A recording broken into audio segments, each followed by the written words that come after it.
शहर में रहने वाली निहारिका की शादी गांव के राम से हो जाती है। निहारिका को ज्यादा किसी चीज का शौक नहीं होता, जिस वजह से वो ससुराल में खुशी से रह रही होती है। लेकिन गोलगप्पों का प्यार सबको बहुत परेशान करता है।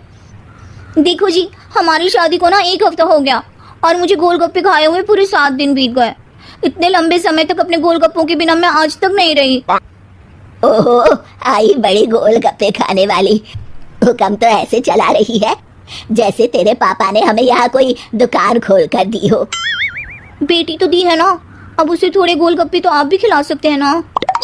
अरे देखो तो जरा, नाच पीटे गोलगप्पों के पीछे कैसे कैंची की जैसी जुबान चल रही है इसकी। देखिए मम्मी जी, आप भले मुझे कुछ भी बोलिए, लेकिन अपने गोलगप्पों के लिए मैं कुछ नहीं सुन सकती। हाँ, अरे मैं तुम्हें गोलगप्पे खिला दूंगा, थोड़ा सब्र तो करो। पिछले 7 दिनों से सब्र ही तो कर रही हो ना। अरे गोलगप्पे ही तो है, इतना बेचैन क्यों हो रही हो? आ जाएंगे। सुनो जी, हम लड़कियां पति के बिना रह सकती हैं, पर गोलगप्पों के बिना नहीं, कभी नहीं। वो मेरा पहला और आखिरी प्यार है। निहारिका की बात सुनकर उसकी सास और पति सिर पकड़कर बैठ जाते हैं। जिसके बाद राम गोलगप्पों का इंतजाम करने घर से बाहर चला जाता है। कुछ देर बाद वो गोलगप्पे लेकर घर वापस आता है, जिन्हें देखकर निहारिका सारे काम छोड़कर खुशी से भागते हुए राम के पास आती है। तुम आ गए? इतनी देर क्यों लगाई? पता है ना मैंने तुम्हें कितना मिस किया।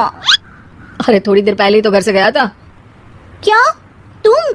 अरे मैं तो अपने गोलगप्पों से बात कर रही हूँ, तुमसे नहीं। निहारिका का गोलगप्पों के लिए ऐसा प्यार देखकर राम हैरान रह जाता है। अब वो गोलगप्पों को प्लेट में अच्छे से सजाकर उन्हें खाने बैठती है, लेकिन पहला गोलगप्पा खाते ही वो गुस्से में प्लेट खिसका देती है।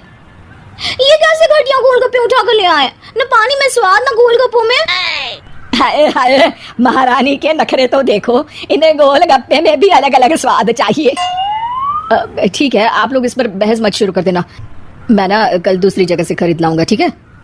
अगले दिन राम निहारिका के लिए गांव में दूसरी दुकान से गोलगप्पे खरीद कर लाता है, पर उसे वो भी पसंद नहीं आते। जिसके बाद बहुत दिनों तक यही सिलसिला चलता रहता है, जिसमें राम अपनी पत्नी के लिए दूसरे गांव तक जाकर वहां से भी गोलगप्पे खरीद कर लाता है, पर निहारिका को कहीं के कोई भी गोलगप्पे पसंद ही नहीं आते। तुमको तो अच्छे गोलगप्पे की पहचान करना आता ही नहीं है। तुमको गोलगप्पे का प्यार पता ही नहीं है, तुमसे कुछ होता ही नहीं है। अरे तुमसे बहुत होता है तो तुम खुद कर लो ना। सास की बात पर निहारिका बैग पैक करके घर से जाने लगती है, जिस पर राम उसे रोकते हुए कहता है, अरे इतनी सी बात पर कोई घर छोड़कर जाता है क्या? मैं कल शहर जाकर तुम्हारी पसंद के गोलगप्पे ले आऊंगा, ठीक है? आपको कहीं जाने की जरूरत नहीं है, मैं ही शहर चली जाती हूँ और घर छोड़कर नहीं जा रही, गोलगप्पे खाने जा रही हूँ। ये कहकर निहारिका शहर में अपने पापा के घर चली जाती है, जहाँ पर वो सुबह के नाश्ते से लेकर रात के खाने तक में मन और पेट भर कर गोलगप्पे खाती रहती है, जिससे उसकी तबीयत खराब हो जाती है और उसे अस्पताल में एडमिट करना पड़ता है। फूड पॉइजनिंग है, जंक फूड बिल्कुल बंद करना होगा। लो, बहुत गोलगप्पे गोलगप्पे करती रहती थी, कर दिया ना गोलगप्पे ने बीमार। और खाओ अब। माँ, इसके बारे में हम घर जाकर बात करेंगे।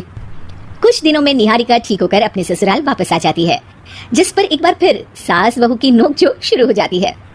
अब थोड़े दिन अपने प्यार से दूर रहना, नहीं तो इस बार सीधा भगवान के घर पहुंच जाओगी। इस बार सास की बात का कोई जवाब दिए बिना निहारिका अपने कमरे में चली जाती है। बीमार होने की वजह से निहारिका गोलगप्पे तो खा नहीं पाती, लेकिन अभी भी उसके मन में हर वक्त उन्हीं के ख्याल चलते रहते हैं। हाय मेरे प्यारे गोलगप्पे, इस कलमुए फूड पॉइजनिंग ने मुझे मेरे प्यार से दूर कर दिया। मेरे गोलगप्पों, मुझे तुम्हारी बहुत याद आ रही है। अगर मैंने तुम्हें खाया तो मम्मी जी तानों के ही गोलगप्पे बनाकर मुझे खिला देंगी। एक दिन निहारिका अपने चेकअप के लिए डॉक्टर के पास गई, जिसकी घर से निकलते ही राम रसोई में जाकर कुछ करने लगता है। शाम को निहारिका के घर वापस आते ही उसकी सास कहती है, शक्ल से तो लग रहा है कि डॉक्टर ने थोड़े और समय तक गोलगप्पे बंद कर दिए। अच्छा है, कम से कम अब हमें पूरा दिन गोलगप्पा पुराण तो नहीं सुनना पड़ेगा। सास की बातें सुनकर निहारिका चिढ़ते हुए अपने कमरे में जा रही होती है। तभी राम गोलगप्पों से भरी एक बड़ी प्लेट लेकर उसके सामने आ जाता है, जिन्हें देखकर निहारिका का चेहरा खिल उठता है। ये मैंने तुम्हारे लिए बनाया है, तुम्हें अपने पसंद की चीज खाने से कोई नहीं रोक रहा। जितना खाना है उतना खाओ, लेकिन उससे खाने की एक लिमिट होनी चाहिए। हाँ बहू, किसी भी चीज की अति हमेशा नुकसानदायक ही होती है। ठीक है, पर अभी मुंह में पानी आ रहा है, गोलगप्पे खाऊं प्लीज। अरे अकेले क्यों, सब साथ मिलकर खाएंगे ना।